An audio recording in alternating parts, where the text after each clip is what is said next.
From the St. Louis Public Radio newsroom, this is The Gateway. It's Monday, July 29th. I'm Abby Larico. By repealing a moratorium, Illinois recently cleared the way for small modular nuclear reactors. There's a lot of excitement in Illinois about the future of nuclear, but that moratorium that had been in place was keeping any real possibilities from being tangible. St. Louis Public Radio's Kate Grumke checks in on where nuclear energy might be headed in Illinois and Missouri. That's coming up on The Gateway. Nearly a week since a judge ordered his immediate release, lawyers for Christopher Dunn are asking the Missouri Supreme Court to reject Missouri Attorney General Andrew Bailey's efforts to keep Dunn in jail. Now, Bailey has until 5 p.m. today to respond.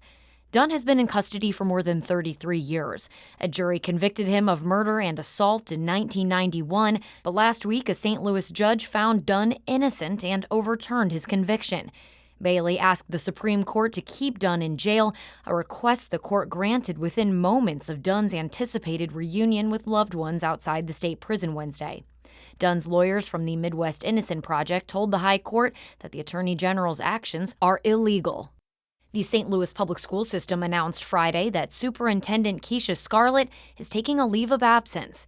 As St. Louis Public Radio's Jeremy Goodwin reports, her move comes less than a month before the new school year is set to begin. The school board described Scarlett's departure as a temporary leave.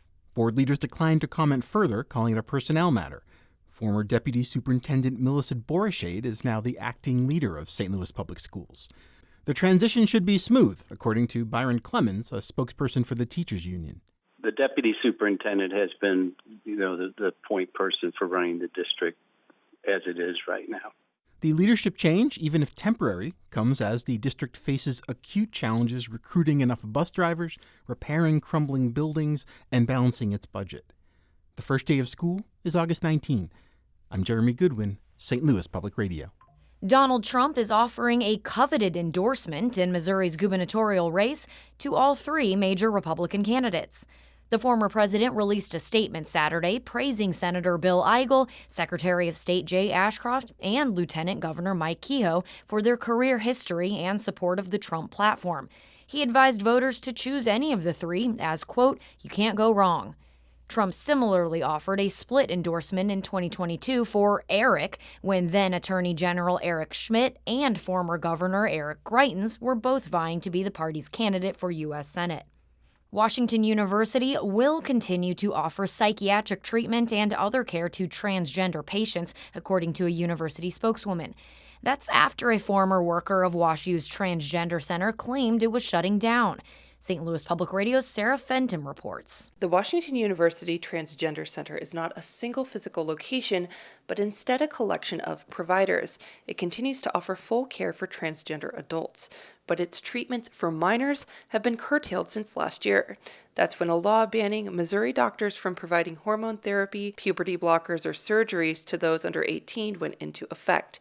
Former caseworker Jamie Reed, an outspoken critic of the center, wrote in a recently published opinion piece in the St. Louis Post-Dispatch that the center would soon shut down. Reed says she thinks the center is disbanding because of staffing changes. WashU spokeswoman Julie Flory said WashU will continue to offer services to minors that are still permitted by law. I'm Sarah Fenton, St. Louis Public Radio. The effort to consolidate two small Metro East school districts has failed. The Belleville News-Democrat reports Venice and Madison, Illinois will not go forward with a proposed merger. A majority of the Venice School Board did not support the move at a meeting last week. It's unclear what the Madison Board concluded. However, both needed to support the effort to advance. Proponents said consolidating the two districts would reduce overhead costs, increase financial stability, and improve the school's academic and athletic opportunities for students. Leaders for both school districts and boards could not immediately be reached for comment. Metrolink is stepping up its police presence in the Metro East.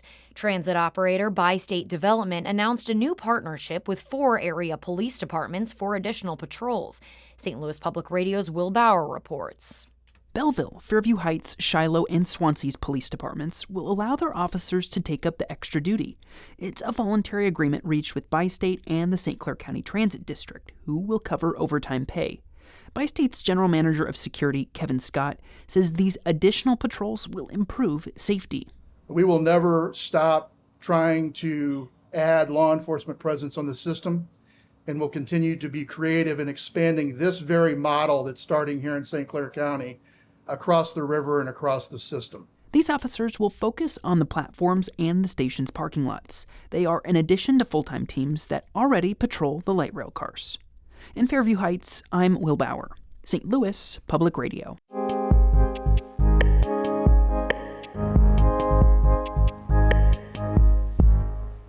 Missouri's only nuclear power plant is turning 40 this year. St. Louis Public Radio's Kate Grumke takes us inside the plant to find out how nuclear energy might evolve in coming years in Missouri and Illinois. The Callaway nuclear plant's cooling tower rises above the mid-Missouri horizon, releasing a cloud of water vapor into the sky. This is Missouri's only electricity-generating nuclear reactor. It's a humid day, and you can actually hear static on the lines as power heads to homes and businesses. Warren Witt is the plant manager here. He says most power plants work the same. So bottom line is you get something to spin, and you connect a generator on to the end of it, you can generate electricity. We step off an elevator into a giant room with huge, loud machines. The turbines are rotating, they make noise, the generator makes noise. The other thing is the steam flowing through these pipes makes noise too. A fossil fuel plant burns coal or gas to create steam to rotate turbines. But here, they split uranium atoms. Last year, this plant created enough electricity to power about 800,000 homes. That's about a quarter of Ameren's 2023 electricity. And all of that nuclear power was carbon-free. There's a big push for nuclear right now, mostly because it doesn't emit greenhouse gases. The U.S. and more than a dozen other countries recently pledged to triple this source of energy by 2050 at a global climate conference. Nuclear is a core component of the Biden-Harris administration's climate agenda, says Catherine Huff, the former Assistant Secretary for Nuclear Energy at the Department of Energy. Nuclear power runs 24/7 regardless of the weather, and it rarely needs to be shut down for refueling, which means it provides an extra level of resilience to the grid, where other variable sources of renewable energy need a backup. Huff left her federal position in May to return to teaching at the University of Illinois. While Missouri just has Callaway, Illinois has more nuclear plants than any other state. A recent Illinois law also repealed a nuclear moratorium, clearing the way for future small modular reactors. There's a lot of excitement in Illinois about the future of nuclear, but that moratorium that had been in place was keeping any real possibilities from being tangible. Witt says Ameren is keeping an eye on the new technology, too. That's the big unknown of how much it costs and how long it takes to build it. Once some of those bugs are worked out and the technology is proven, I think not too long after that you'll see Ameren building. Despite all the hype around nuclear, there are plenty of downsides, says Edwin Lyman, Director of Nuclear Power Safety at the Union of Concerned Scientists. One of the biggest is cost. It's simply too expensive compared to the alternatives, both with regard to fossil fuels, but also increasingly it's not competitive with renewable energy like wind and solar. Lyman worries about other risks, like the potential for catastrophic accidents or sabotage from terrorist groups. Plus, nuclear power generates long-lived radioactive waste that has to be stored safely somewhere. The federal government is responsible for spent nuclear fuel, but after years of collecting money for a storage fund, the government still doesn't have a plan. In the meantime, the utility companies have to just keep that fuel next to their plants. Behind caution tape, a radiation protection technician holds a clicking instrument. Workers at the Callaway plant are doing something they only do every few years. They're moving spent uranium fuel. It's a slow process. After cooling off for years in a deep pool of water, the fuel is now in big concrete and lead containers. Shannon Gatiss is a manager here. Yeah, so see what you're looking at now is it's like a can in a koozie. Workers use a crane to lower the canister into a hole in the ground, next to rows of identical spent fuel casks. This pad is running out of open space. It will be full in 2027. After that, Ameren will have to come up with a new plan. I'm Kate Grumke, St. Louis Public Radio. Our Brian Moline edited that piece. To see photos from inside the Callaway nuclear plant, go to stlpr.org. The Gateway is a production of St. Louis Public Radio, a listener-supported service of the University of Missouri St. Louis. Music by Ryan McNeely of Adult Fur. I'm Abby Larico, and from the St. Louis Public Radio newsroom, this has been The Gateway.